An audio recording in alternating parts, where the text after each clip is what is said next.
part of the Press Play Podcast Network. Hey, this is Chase Smith, founder and CEO of Press Play Podcast. You may have heard me on the Orange is Oranger Cleveland Browns podcast with Jeremy Powell, now wonderfully hosted by Holly Wetzel, Cavs on the Break NBA podcast with Sam Amico, or my own podcast, the Chase Smith Podcast. I wanted to take a few moments to talk to you about a brand new subscription-based podcast we're offering this football season, the Press Play Sports Podcast. This premium podcast feed will send all of the sports podcasts offered on the Press Play Podcast Network to one central feed.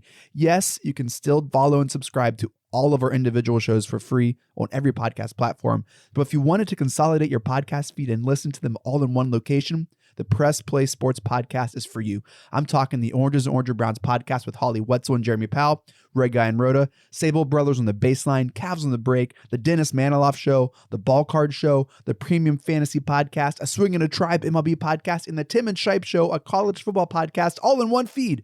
All 9 of our sports shows curated into one single podcast feed. Out the door, you're looking at $5.36 a month after tax.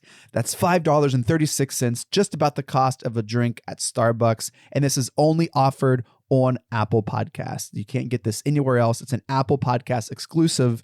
Just go to the search bar and search Press Play Sports. It'll come up and you can subscribe from there. We're excited to offer this consolidated, curated sports feed for you to enjoy. And as always, thank you so much for listening and your support.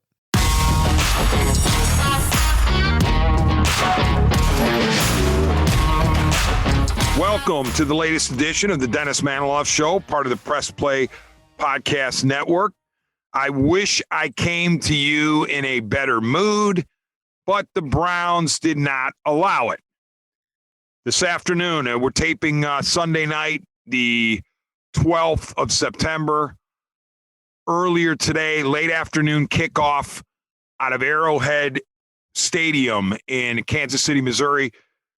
The Cleveland Browns came from ahead, snatched defeat from the jaws of victory, came from ahead to lose 33-29 to the Kansas City Chiefs. And let me start with some necessary stuff right off the rip, okay, before we dive into the game. The season is not over. The Browns are 0-1. The season's not over. There are 16 regular season games remaining. The Cleveland Browns have plenty of reason for optimism. They did a lot of good things today. In the macro, I don't have a problem with the Cleveland Browns. That is very important to say right up front. Also, this is not the same old Browns. Even though, unfortunately, let the record show, the Browns franchise since 1999 is 1-21-1 in season openers. But this is not the same old Browns. This is a good team. This is a roster full of talented players, and I figure there's going to be a lot of exciting, fruitful days ahead for the Cleveland Browns. Now that that's out of the way, let me say that here we are as producer extraordinary Eli and I tape several hours after the game ended. My gut is still very sore from the kick in the gut that I got from the Cleveland Browns this afternoon. This is a very painful loss. It hurts a lot, and it's probably going to hurt me at least for a while. And I would hope Browns fans I know who are competitors, who want to win in the worst possible way, I would hope it would hurt them as well. This is not one of those losses that you shake off so cavalierly. Oh, you know what? It was a loss, but at least showed that we could play with the Kansas City Chiefs, and we played them tough. And, you know, we put some doubt in Patrick Mahomes' mind. The next time we see him, hopefully in the playoffs this season. Oh, no. This is not the time for that. Maybe I'll get over this loss in a couple of days. And I know the players, you know, they have to file and forget. They got to move on to the next one because, you know, the NFL is a very unforgiving league and it's right in your face. And if you dwell on a loss or gloat too long after a victory. You're going to get smashed in the mouth the next time you play.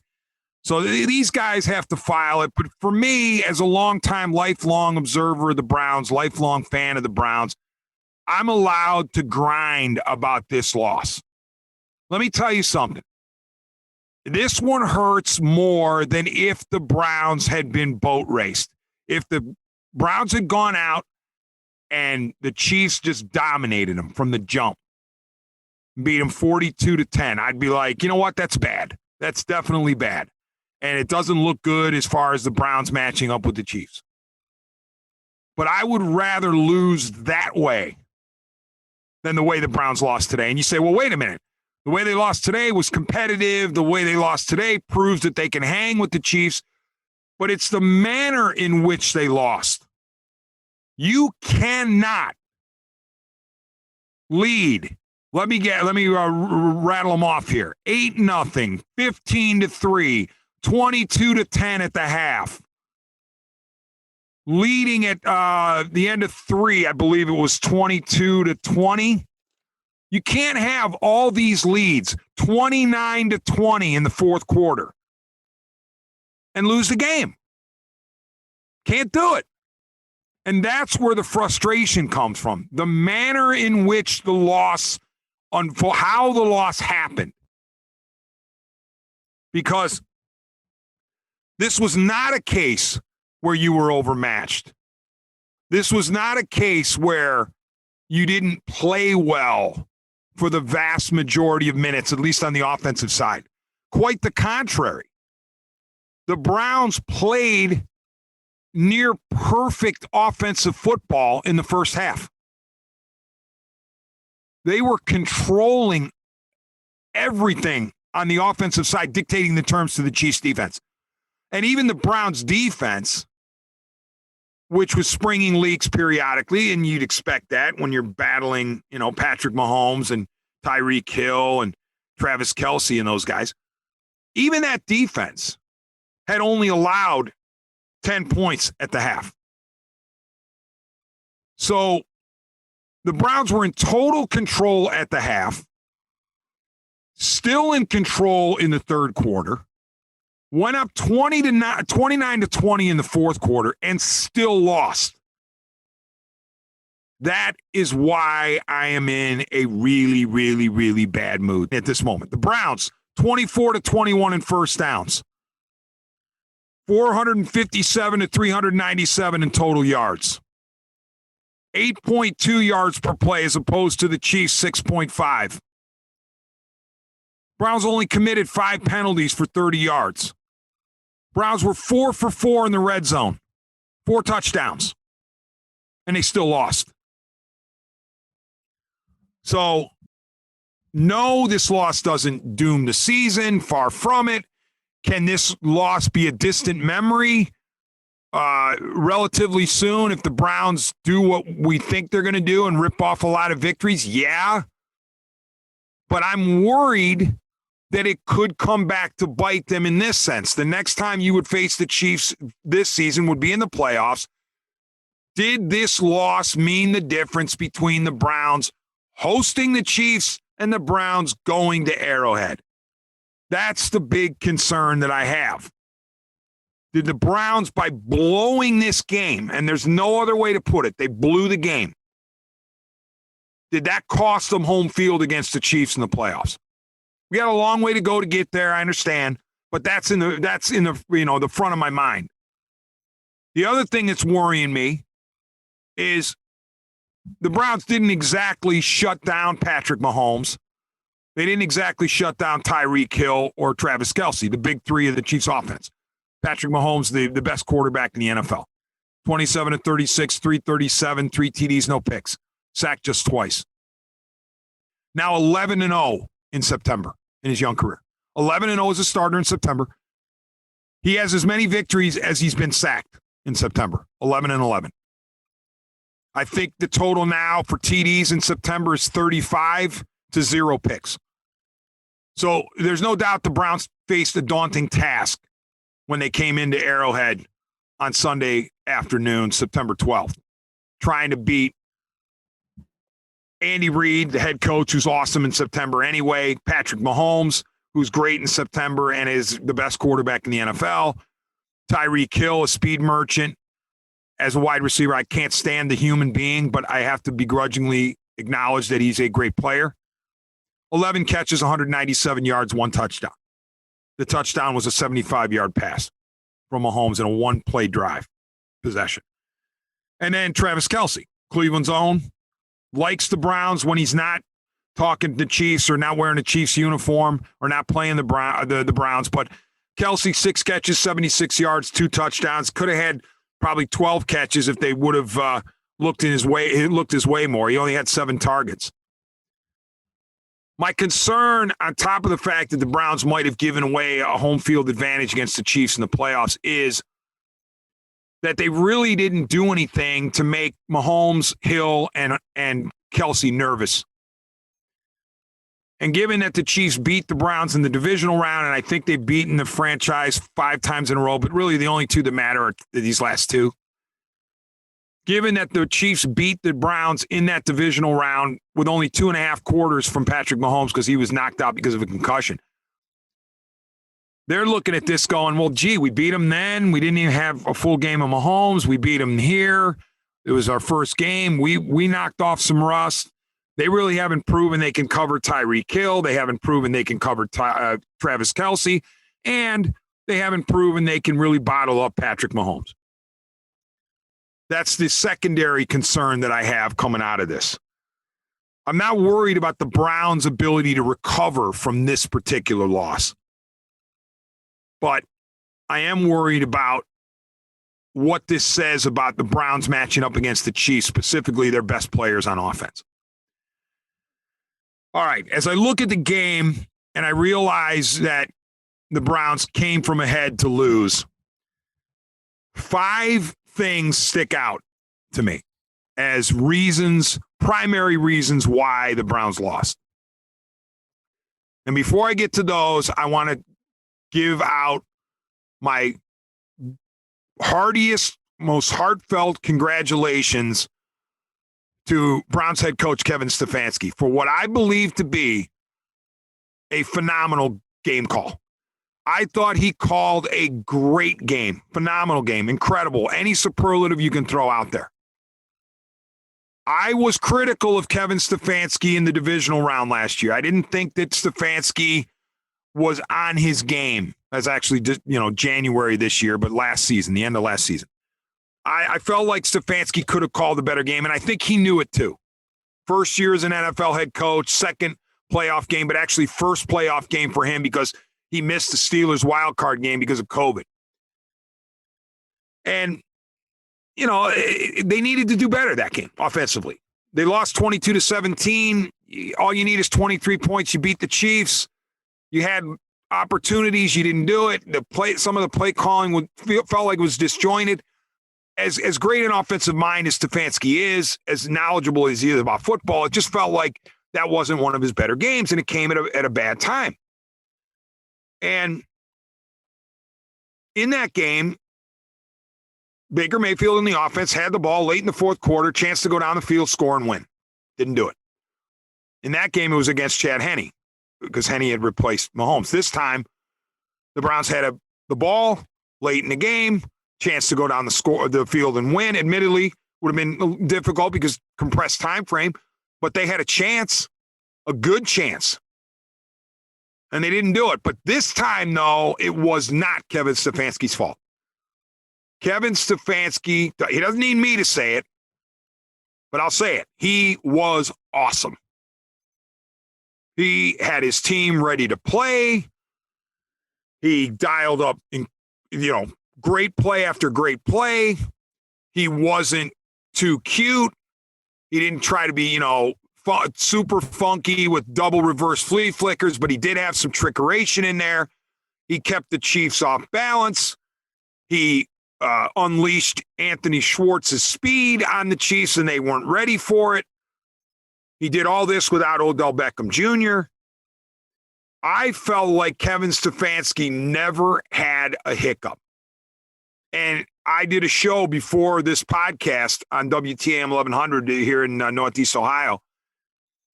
And I said that I thought Stefanski called as good a game as you can call, a near perfect game.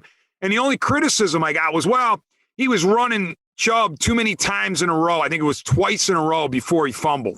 So he asked him to carry 3 times in a row, and that was unnecessary to wear out Chubb. Oh, come on, stop it with that.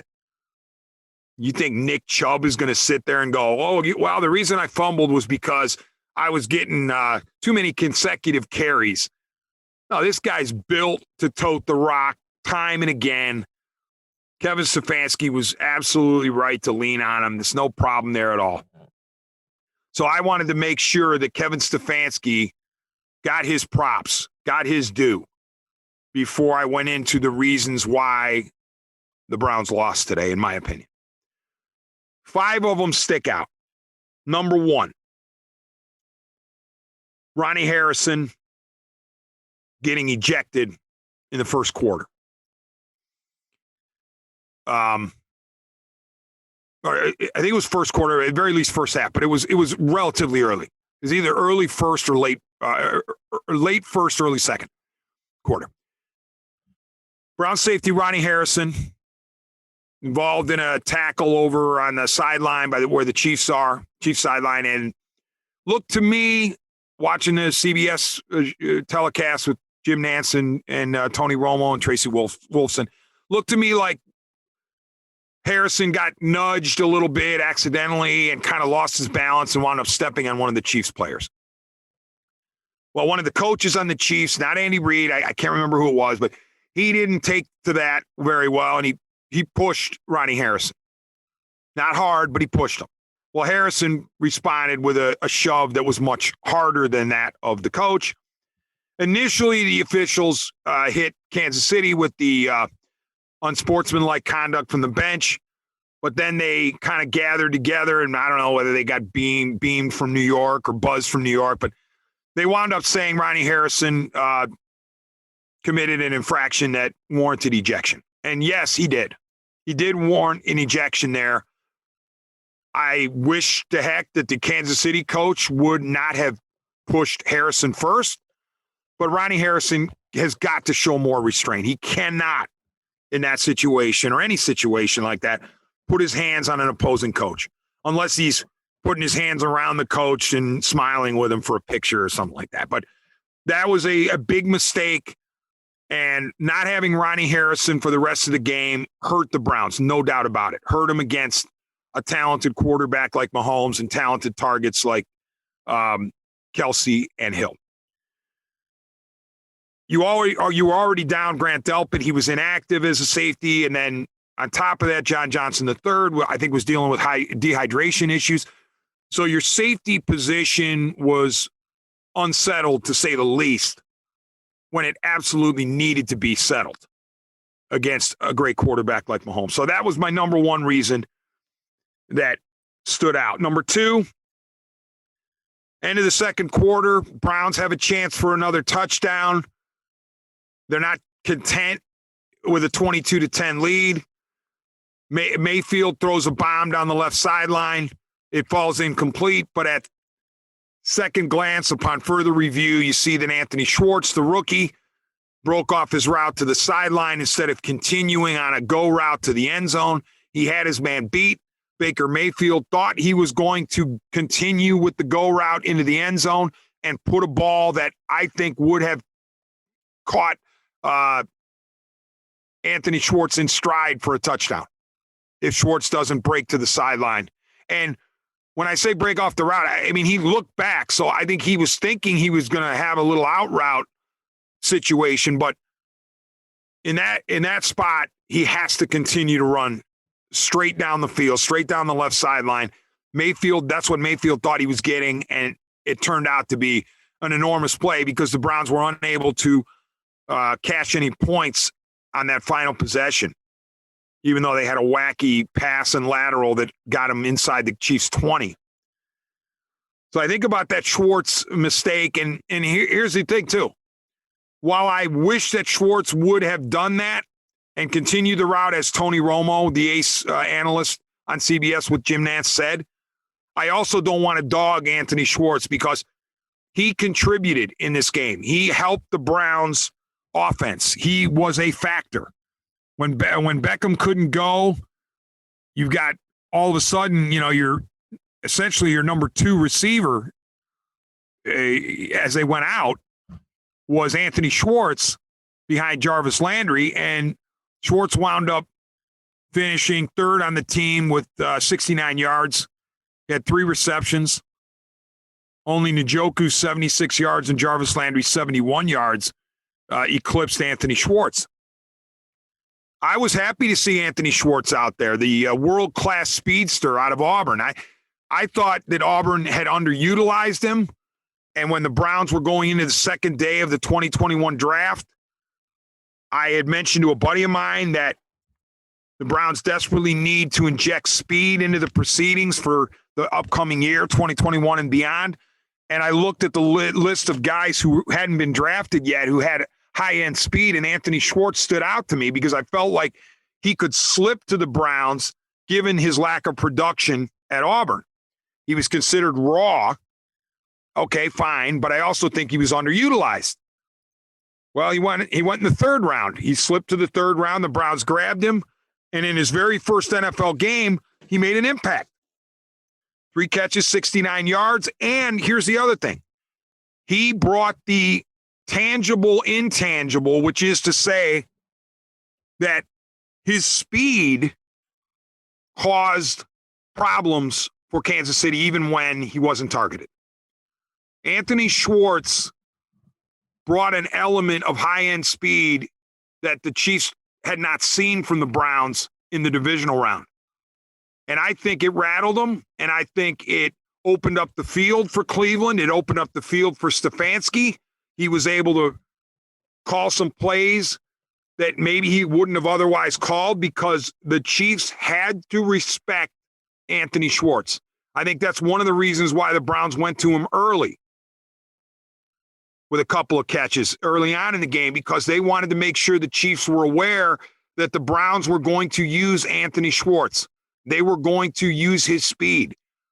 And so the Chiefs had to be mindful of Schwartz, whereas they didn't have that kind of top end, take the top off the defense receiver to deal with last year in the divisional round. So even though I said I wish Schwartz would have completed that route, I'm not trying to dog the guy. I liked what I saw from him in his NFL debut. Hey, it's JD from the Hyman Podcast. I created this podcast to have hard conversations. Conversations that make us human but are also wildly uncomfortable. Conversations that help give voice to the voiceless and to the marginalized. Now you can listen to the entire first season on Apple Podcasts, Spotify, or wherever you get your podcasts from. Consider this your personal invitation to join the conversation.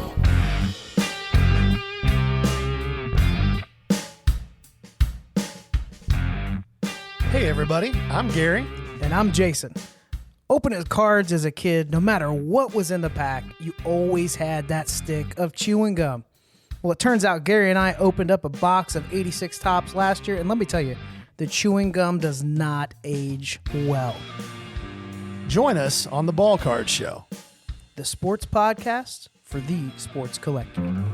Hi, this is Maria Gincola with Mindful MMJ Ohio. Did you know that medical marijuana has been legal in Ohio since 2016? If you have one of 25 qualifying medical conditions, you can obtain your medical marijuana card today. The most common conditions are chronic pain, including migraines and back or joint pain, PTSD, fibromyalgia, spinal cord disease or injury, and cancer.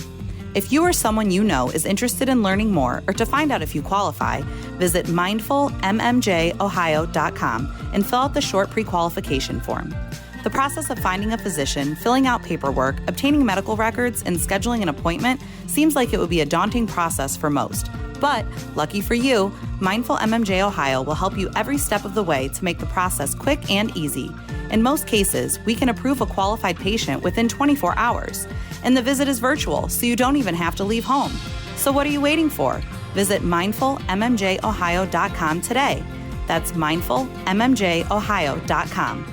Let us help you be more mindful of your health and find a natural way to find relief from your symptoms. Want to hear more about your favorite TV shows and movies that are on countless streaming services? Then listen to Up Next with your new favorite hosts, me, Kristen Aviles, And me, Christina Walter. Every other week, we'll highlight one genre, but 2 movies or TV shows, one old and one new. We'll let you know what's hot and what's not from your favorite or least favorite streaming services. And be sure to stay tuned to the end of each episode where we shout out an artist whose name you should know for their talent in the industry. So follow us to stay up to date with your favorite hosts from Up Next, a part of the Press Play Podcast Network. Hi, my name is Jeremy Powell, co-host of the Oranges, Oranger, Browns podcast. Check us out anywhere you listen to podcasts. For all your Browns coverage, post-game, pre-game, anything you need Browns, you'll find it here on the Oranges, Oranger, Browns podcast. Third thing that comes to mind is the reason why they lost. I hate to do this too, because the guy's a legend, and he's already a legend in this town. He's got his own cereal. Nick Chubb, fumble, late third quarter. I mean, that's a tough one because to that point, the Browns had done anything and everything they wanted on offense. They were dictating the terms left and right. They were running when they wanted to run, passing when they wanted to pass, moving the ball, chewing up clock when they felt like it, moving the chains when they felt like it. They were doing it all offensively. And Nick Chubb was right in the mix of doing it all. He was a big part of that. But he fumbled late third, and that was the beginning of the momentum slowing for the Cleveland Browns. They were like a tidal wave from the first play up until Chubb's fumble. And then things started to slow down a little bit, unfortunately, for Cleveland. Fortunately for Cleveland, the Chiefs were only able to cash that turnover into 3 points, not 7. But it was a costly fumble nonetheless. And as I said with Schwartz, I'm not dogging Chubb. He's a terrific player. He was 15 for 83 and 2 touchdowns on the ground. He caught 2 passes for 18 yards. Defenses have to respect Chubb every time he's on the field. It was just one of those things. You credit the Chiefs for a hard hit on him to knock it loose, but Nick Chubb's got to hold on to that ball. The fourth thing that jumps to mind, and it's the most, I'm doing it in chronological order. If I was doing it in order of significance, this is number 1.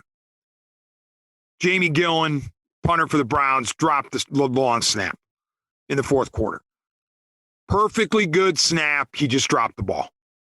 I don't know what he was thinking, what he was trying to do. Maybe he was getting ready to hit a boomer and he just lost track of his hands. But he dropped the ball. He picked it up. He tried to run. He got tackled way short of the first down. Well behind the line of scrimmage. And next thing you know, the Chiefs are in the end zone with a touchdown. You just cannot have that. You cannot have that. You're on the road. You're winning. You're beating a great team like the Chiefs. You cannot have your punter drop a perfectly good snap and have that be a turnover on downs. It might as well have been a turnover in the column because as it stood in the final stats, the Browns had 2 turnovers and the Chiefs had 0. It was actually 3. Jamie Gillen fumbled. That should be a fumble turnover, but of course he recovered it, so it's not listed that way. But that was the number 1 reason in my mind why they lost. But in chronological order, it's number 4. And then number 5 was Baker Mayfield intercepted final possession inside of 1:20 to go. He's falling down. It looks like he's trying to get rid of it out of bounds. He gets hit by Sorensen from behind. Easy interception on the Browns left side, Chiefs right side. But you cannot get picked there. You can't. Sorry. Again, as I did with Schwartz and Chubb, I don't want to dump on the Bake Show because he was really good on balance. 21 of 28, 321. No TDs, but he didn't need to throw TDs the way they were running the ball in, 4 rushing touchdowns. Mayfield was terrific for the vast majority of minutes. Only 2 sacks. But you cannot throw a pick with the game on the line. You just can't, no matter how it happens. Unless, the only time I think you unhook the quarterback from responsibility there is if he throws it right between the numbers of a target and it just, the target either has it pop off his chest or he fumbles it and the guy intercepts it. Okay, but this is a case where Baker Mayfield just cannot get intercepted. And he did. And it ruined his outstanding game, and it cost the Browns a chance to continue to move down the field. Because this was not a desperation heave. This was a first down pass with the Browns at their 46, with time to go. Snap was right around 116. So the Browns had time. It was 1st and 10 at the Cleveland 48, not 46. And Mayfield got intercepted. So those were the main reasons, in my opinion, that the Browns lost the game. But that does not mean that I'm going to sit here and say they should have won. They easily could have won, but I don't like to say a team should have won, because what that does is that disrespects the opponent. It's telling if you say that, you're saying, well, you don't give credit then to the Chiefs for their ability to come back, which I do. I don't think the Chiefs ever think they're out of a game.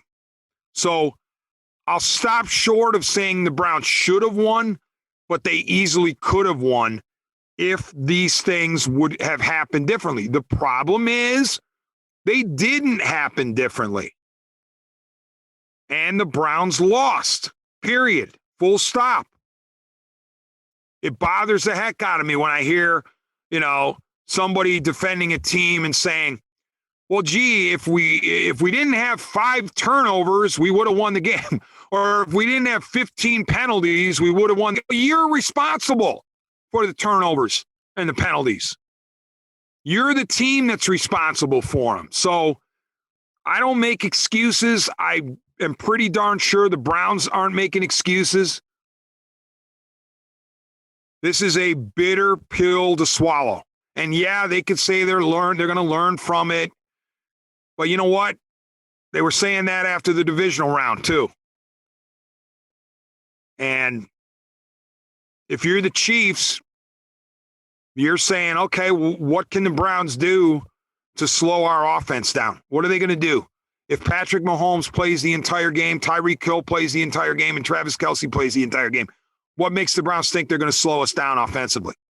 And the Chiefs will look at this game and say, we beat the Browns even though we didn't have Tyrann Mathieu, who's a terrific defensive player, Frank Clark off the edge, and Mathieu is in the defensive backfield. So 2 enormous pieces for the Chiefs were not playing today. And the Chiefs will say, well, gee, the Browns played near perfect football offensively for 3 quarters, and we still beat them. So while we can sit here and say, oh, well, you know what, the Browns are going to feel good about this, and they prove they can hang with the Chiefs will say, no matter what the Browns throw at us, we think we can beat them. We think we can do whatever it takes to beat that team. So very difficult to deal with this right now. Maybe by tomorrow I'll be over it, but I doubt it. And you know what? It's actually made worse by the fact that the Pittsburgh Steelers, the team that everybody around here seemingly, other than Steelers fans, and I can't quite figure out why there are Steelers fans in Northeast Ohio, but other than Steelers fans, so many people here were burying the Pittsburgh Steelers after the Browns beat them in the wild card game last season. Oh, Steelers are finished. They're done. Their run's over. Tomlin's run's over. Roethlisberger's run. They're nothing. It's just going to be Cleveland and Baltimore slugging it out atop the AFC North for years to come. Oh, really? That's interesting because as much as I hate to say this and as much as I have to hold my nose when I say it, the Pittsburgh Steelers opened their season by going into Orchard Park, New York, and punking the Buffalo Bills. They beat the mighty Buffalo Bills. The Bills probably got more hype than any other team in the NFL other than Cleveland in the offseason. The Bills were supposed to waltz to the AFC title game against the Chiefs or the Browns, I guess. Well, guess what? The Steelers had other plans, specifically the Steelers' defense. That defense was flying around the field. And the Steelers won in Buffalo, or in Orchard Park, New York, technically. So that was earlier in the day. That was a 1 o'clock kickoff. So you had to deal with that if you're a Browns fan. Oh, my gosh, the Steelers aren't going to be, probably not going to be as bad as we thought. And by the way, their offense wasn't anything incredible, but their defense is legit. Yeah, they've had to sub out some guys and bring in some new guys, but they also got some players back from injury, including Devin Bush. They acquired Joe Schobert, the former Brown, in a trade with the Jaguars right before the season, the middle of August. So bad news that the Steelers were able to handle the Bills on the road. The Bengals might not be as bad as a lot of people think. Joe Burrow returned, and guess what? The Bengals at home beat the Vikings in overtime. The Vikings projected to be a decent team if they stay healthy. So the Steelers and the Bengals won in their 1 o'clock starts, respectively, ahead of the Browns game. And the way the Browns were playing offensively, I was thinking, all right, 3-0 for the AFC North, and then the Ravens on Monday night could very well make it 4-0 for the AFC North. But instead, the Browns don't hold up their end of the bargain, and they lose 33-29. We'll wrap this pod with one more mention of a game other than Cleveland, Kansas City. Urban Meyer, one of my all-time favorite college coaches. Emphasis on college. Urban Meyer's NFL head coaching debut was a colossal bust. His Jacksonville Jaguars went to Houston and got hammered by Tyrod Taylor's Houston Texans. Not a good way to start your NFL tenure if you are Urban Meyer, even if we grant that Urban is overseeing a rebuild and it's going to require time. It still would have behooved his team to be much more competitive, especially with Trevor Lawrence as the number 1 overall pick at quarterback. Would have behooved them to be much more competitive against the Texans. And the bottom line is Lawrence got a lot of his numbers in garbage time. So Herb is going to have work to do, methinks, to challenge Nick Saban's NFL victory total. Nick Saban won 15 games in 2 seasons for the Miami Dolphins. Will Urban Meyer ever get to 15 victories in the NFL? I don't know after a day like today. And maybe maybe Herb will have everybody forgetting this one when he shows us how great of a rebuilder he is. But that was a tough one to take if you're an Herb fan, and I am. All right. Thank you very much for listening, and I really appreciate it. And what I'll say to wrap with the Browns Chiefs is entertainment value, A++. Browns offense, fantastic through 3 quarters. Kevin Stefanski, the best game he's called, in my opinion, in his NFL career. To me, Kevin Stefanski, blameless. Baker Mayfield did a lot of good things. A lot of guys did a lot of good things, but they still lost the game. And I'm mind blown that the Browns are 121-1 in season openers since 1999. You have to work hard to be that bad in season openers. And I know it's different players each year, and this year's players can't be responsible for even 4 years ago or 3 years ago, whatever. It's still a blight on the franchise, 121-1 in season openers. All right. Take care, and we'll talk to everybody soon.